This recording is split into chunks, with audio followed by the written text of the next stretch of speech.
Hello everyone, welcome back to my YouTube channel. So ನಾನಿವತ್ತು ನಮ್ಮ ಮನೆಯಲ್ಲಿ ನಮ್ಮ ಮಮ್ಮಿ ಹುರುಳಿಕಾಳು ಬಸ್ಸಾಂಬಾರು ಮಾಡ್ತಾಯಿದ್ದಾರೆ. ಅದು ಹುರುಳಿಕಾಳು ಬಸ್ಸಾಂಬಾರು ಅಂದರೆ ಎಲ್ರಿಗೂ ತುಂಬ ಫೇವ್ರೇಟ್. ಆ್ಯಂಡ್ ಮುದ್ದೆ ಜೊತೆಗಾಗಿರಬಹುದು, ಅನ್ನದ ಜೊತೆಗಾಗಿರ್ಬೋದು, ಎಲ್ಲ ಜೊತೆಗೂ ತುಂಬ ಚೆನ್ನಾಗಿರುತ್ತೆ ಆ್ಯಂಡ್ ತುಂಬ ಟೇಸ್ಟಿಯಾಗಿರುತ್ತೆ. ಅದನ್ನು ನಮ್ಮ ಮಮ್ಮಿ ಸೂಪರಾಗಿ ಮಾಡ್ತಾರೆ. ಸೊ ಅವರು ಹೇಗೆ ಮಾಡ್ತಾರೆ, ಯಾವ್ಯಾವ ರೀತಿ ಮಾಡ್ತಾರೆ ಅನ್ನೋದನ್ನು ನಾನು ನಿಮಗೆ ಈ ವಿಡಿಯೋ ಮೂಲಕ ತೋರಿಸ್ತಾ ಇದ್ದೀನಿ. ಅದಕ್ಕೂ ಮುಂಚೆ ನನ್ನ ಚಾನಲ್ಗೆ ಯಾರು ಇನ್ನೂ ಸಬ್ಸ್ಕ್ರೈಬ್ ಆಗಿಲ್ಲ, ಬೇಗ ಬೇಗ ಸಬ್ಸ್ಕ್ರೈಬ್ ಆಗಿ, ಲೈಕ್ ಮಾಡಿ, ಶೇರ್ ಮಾಡಿ, ಕಮೆಂಟ್ ಮಾಡಿ. ಸೊ ಇವಾಗ ಸಾಂಬಾರು ಹೇಗೆ ಮಾಡೋದು ಅನ್ನೋದನ್ನು ನಾನು ತಿಳಿಸ್ಕೊಡ್ತೀನಿ, ಬನ್ನಿ.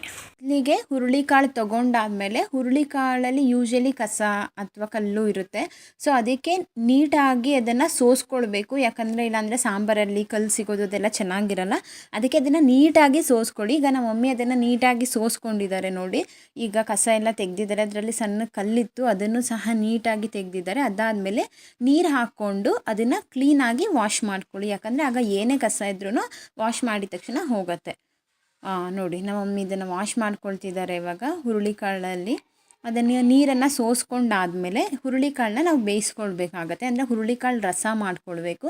ಅದಕ್ಕೆ ಅದನ್ನು ಬೇಯಿಸ್ಕೊಳ್ಬೇಕಾಗುತ್ತೆ.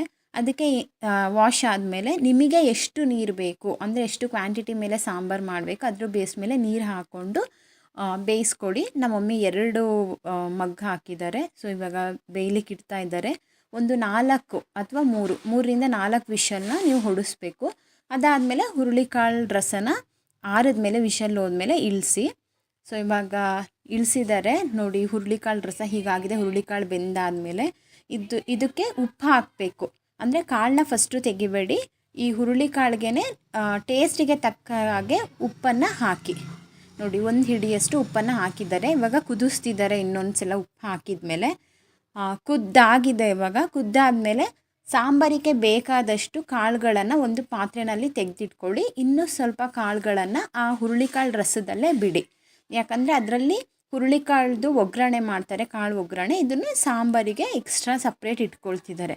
ನೋಡಿ, ಇಲ್ಲಿ ತೆಗೆದಿಟ್ಕೊಂಡಿದ್ದಾರೆ ಬೇರೆ ಪಾತ್ರೆಯಲ್ಲಿ. ಇದನ್ನ ಸಾಂಬಾರಿಗೆ ನಾವು ಮಸಾಲೆ ಹಾಕ್ತೀವಲ್ಲ ಅದ್ರ ಜೊತೆ ರುಬ್ಬಿಸ್ಕೊಳ್ತಾರೆ ಇದನ್ನು, ಅದಕ್ಕೆ ಸಪ್ರೇಟ್ ಎತ್ತಿಟ್ಕೊಂಡಿದ್ದಾರೆ ಇದನ್ನು.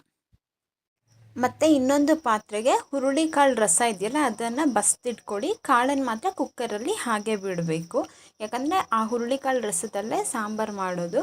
ಸೊ ನೋಡಿ, ಇಲ್ಲಿ ಎಕ್ಸ್ಟ್ರಾ ಸಪ್ರೇಟಾಗಿ ಎತ್ತಿಟ್ಕೊಂಡಿದ್ದಾರೆ. ನೆಕ್ಸ್ಟು ಮಸಾಲೆ ಮಾಡ್ಕೊಳ್ಳುವ. ಈರುಳ್ಳಿನ ಕೆಂಡ ಹಾಕ್ಕೊಂಡು, ಅದರಲ್ಲಿ ಒಲೆ ಇದ್ದರೆ ಅದರಲ್ಲಿ ಕೆಂಡ ಮಾಡಿಕೊಂಡು ಬೇಯಿಸಿ, ಯಾಕಂದರೆ ತುಂಬ ಟೇಸ್ಟ್ ಬರುತ್ತೆ. ಇಲ್ಲ ಅಂತ ಹೇಳಿದರೆ ಗ್ಯಾಸಲ್ಲಿ ಕೂಡ ಬೇಯಿಸ್ಕೊಳ್ಬಹುದು, ಅಂದರೆ ಬಿಸಿ ಮಾಡ್ಕೊಳ್ಬಹುದು. ಬಟ್ ಒಲೆಯಲ್ಲಿ ತುಂಬ ಟೇಸ್ಟಾಗಿ ಬರುತ್ತೆ ಈರುಳ್ಳಿ ಈ ರೀತಿ ಬಿಸಿ ಮಾಡ್ಕೊಳ್ಳೋದ್ರಿಂದ. ನೆಕ್ಸ್ಟು ಖಾರದ ಪುಡಿ ಹಾಕ್ಕೊಳ್ಬಹುದು. ಇನ್ ಕೇಸ್ ಖಾರದ ಪುಡಿ ಬೇಡ, ಟೇಸ್ಟ್ ಬೇಕು ಅಂತ ಹೇಳಿದ್ರೆ ಮೆಣಸಿನ್ಕಾಯಿನ ಹೀಗೆ ಹುರ್ಕೊಳ್ಳಿ. ಅದು ಕೆಂಡದಲ್ಲೇ ಹುರ್ಕೊಂಡ್ರೆ ತುಂಬ ಟೇಸ್ಟ್ ಬರುತ್ತೆ. ಸೊ ಹೀಗೆ ಹುರ್ಕೊಳ್ಳಿ ಮೆಣಸಿನ್ಕಾಯಿನ.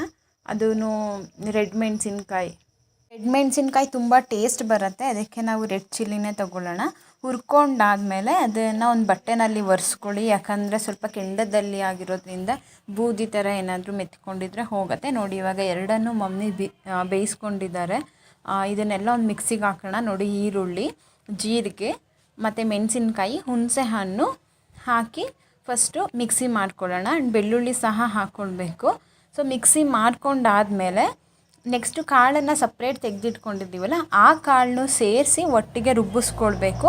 ಅದು ಮಸಾಲೆ ಆಗುತ್ತೆ. ಆ ಮಸಾಲೆನೇ ನಾವು ಸಾಂಬಾರ್ಗೆ ಹಾಕ್ಕೊಳ್ಳೋದು, ಯಾಕಂದರೆ ತುಂಬ ಟೇಸ್ಟ್ ಬರುತ್ತೆ. ಕಾಳು ಈ ಮಸಾಲೆ ಐಟಮ್ಸ್ ಎಲ್ಲ ಒಟ್ಟಿಗೆ ರುಬ್ಬಿಸ್ಕೊಳ್ಳೋದ್ರಿಂದ ತುಂಬ ಟೇಸ್ಟ್ ಬರುತ್ತೆ. ಸೊ ನೋಡಿ, ಇವಾಗ ಈ ಕಾಳನ್ನು ಹಾಕಿಬಿಟ್ಟು ಮಮ್ಮಿ ಒಟ್ಟಿಗೆ ರುಬ್ಬಿಸ್ಕೊಳ್ತಾರೆ.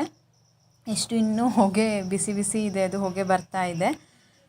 ಸೊ ಇವಾಗ ಅದು ಸಹ ಒಟ್ಟಿಗೆ ರುಬ್ಬಿಸ್ಕೊಂಡು ರೆಡಿಯಾಗಿದೆ. ಸೊ ಇವಾಗ ಮಸಾಲೆ ಕೂಡ ರೆಡಿಯಾಗಿದೆ. ಈಗ ಸಾಂಬಾರು ಮಾಡ್ಕೊಳ್ಳೋಣ. ನೋಡಿ, ಈರುಳ್ಳಿ ಸಹ ಕಟ್ ಮಾಡಿ ಇಟ್ಕೊಂಡಿದ್ದಾರೆ ಮಮ್ಮಿ ಆಲ್ರೆಡಿ ಸಾಂಬಾರಿಗೆ. ಮೊದಲು ಒಂದು ಪಾತ್ರೆಯಲ್ಲಿ ಸ್ವಲ್ಪ ಮಾತ್ರ ಎಣ್ಣೆ ಹಾಕ್ಕೊಳ್ಳಿ, ಯಾಕಂದರೆ ಆಯಿಲ್ ಅಷ್ಟು ಹೆಲ್ತಿಗೆ ಒಳ್ಳೆಯದಲ್ಲ.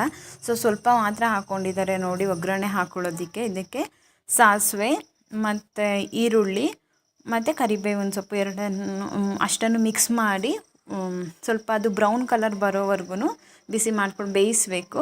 ಅದಾದಮೇಲೆ ನಾವು ಏನು ಮಸಾಲೆ ರೆಡಿ ಮಾಡಿ ಇಟ್ಕೊಂಡಿರ್ತೀವಿ ಅದನ್ನು ಆ ಒಗ್ಗರಣೆಗೆ ಹಾಕಿ. ನೋಡಿ, ಹಾಕ್ತಾ ಇದ್ದಾರೆ. ಸೊ ಅದನ್ನು ಸ್ವಲ್ಪ ಕುದಿಯೋಕೆ ಇಡೋಣ. ಸ್ವಲ್ಪ ಚೆನ್ನಾಗಿ ಕುದಿಬೇಕು ಅದು.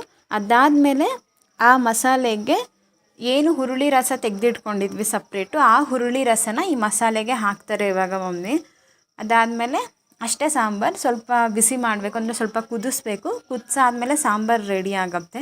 ನೋಡಿ ಇವಾಗ ಸಾಂಬಾರು ರೆಡಿ ಇದೆ, ಆಲ್ರೆಡಿ ಕುದೀತಿದೆ.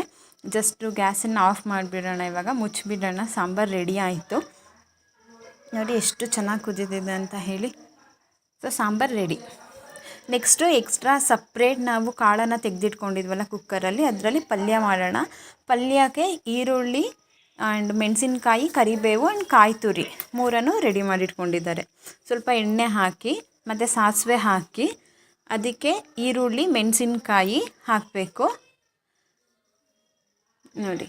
ಈರುಳ್ಳಿ ಹಾಕಿ ಆದಮೇಲೆ ಸ್ವಲ್ಪ ಕರಿಬೇವಿನ ಸೊಪ್ಪನ್ನು ಅದಕ್ಕೆ ಮಿಕ್ಸ್ ಮಾಡಬೇಕು, ಅಂದರೆ ಟೇಸ್ಟ್ ಬರುತ್ತೆ. ಕರಿಬೇವಿನ ಸೊಪ್ಪು ತುಂಬ ಒಂಥರ ಘಮ ಘಮ ಫೀಲ್, ಅಂದರೆ ಟೇಸ್ಟ್ ಬರುತ್ತೆ ಅದಕ್ಕೆ. ಅದಾದಮೇಲೆ ಸ್ವಲ್ಪ ಸಾಂಬಾರು ಸೊಪ್ಪು ಕೂಡ ಹಾಕ್ತಾರೆ ನಮ್ಮ ಮಮ್ಮಿ, ಅಂದರೆ ಟೇಸ್ಟ್ ಚೆನ್ನಾಗಿರತ್ತೆ ಅಂತ ಹೇಳಿ. ಸೊ ಅದಾದಮೇಲೆ ಕಾಳು ಏನು ತೆಗೆದಿಟ್ಕೊಂಡಿದ್ದೀವಿ ಸಪ್ರೇಟು, ಆ ಕಾಳನ್ನ ಈ ಒಗ್ಗರಣೆಗೆ ಹಾಕೋಣ. ತುಂಬ ಬೇಯಿಸಬಾರ್ದು ಸಹ, ಒಂದು 2 ಮಿನಿಟ್ಸ್ ಅಷ್ಟೇ. ಆಲ್ರೆಡಿ ಕಾಳು ಬೆಂದಿರುತ್ತೆ, ನಾವು ಫಸ್ಟೇ ಬೇಯಿಸ್ಕೊಂಡಿರ್ತೀವಿ. ಜಸ್ಟ್ 2 ಮಿನಿಟ್ಸ್ ಅಷ್ಟೇ ಬೇಯಿಸ್ಕೊಳ್ಬೇಕು. ಅದಾದಮೇಲೆ ಅದಕ್ಕೆ ಕಾಯಿ ತುರಿ ಹಾಕಿ ಮಿಕ್ಸ್ ಮಾಡಬೇಕು ಎಲ್ಲ ಒಟ್ಟಿಗೆ. ಇವಾಗ ಚೆನ್ನಾಗಿ ಮಿಕ್ಸ್ ಮಾಡ್ತಾ ಇದ್ದಾರೆ ನೋಡಿ. ಈಗ ಪಲ್ಯ ಕೂಡ ರೆಡಿ ಇದೆ, ಅಂದರೆ ಒಗ್ಗರಣೆ ಕಾಳು ಕೂಡ ರೆಡಿ ಇದೆ ನೋಡಿ, ಎಷ್ಟು ಚೆನ್ನಾಗಿದೆ ಅಂತ.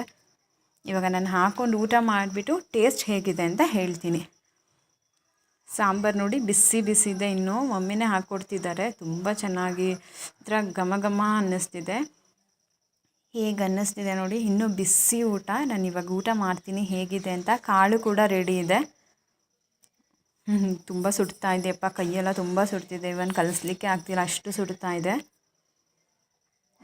ಇವಾಗ ಕಲಿಸ್ಕೊಂಡಿದ್ದೀನಿ, ನೋಡೋಣ ಟೇಸ್ಟ್ ಹೇಗಿದೆ ಅಂತ ಹೇಳಿ.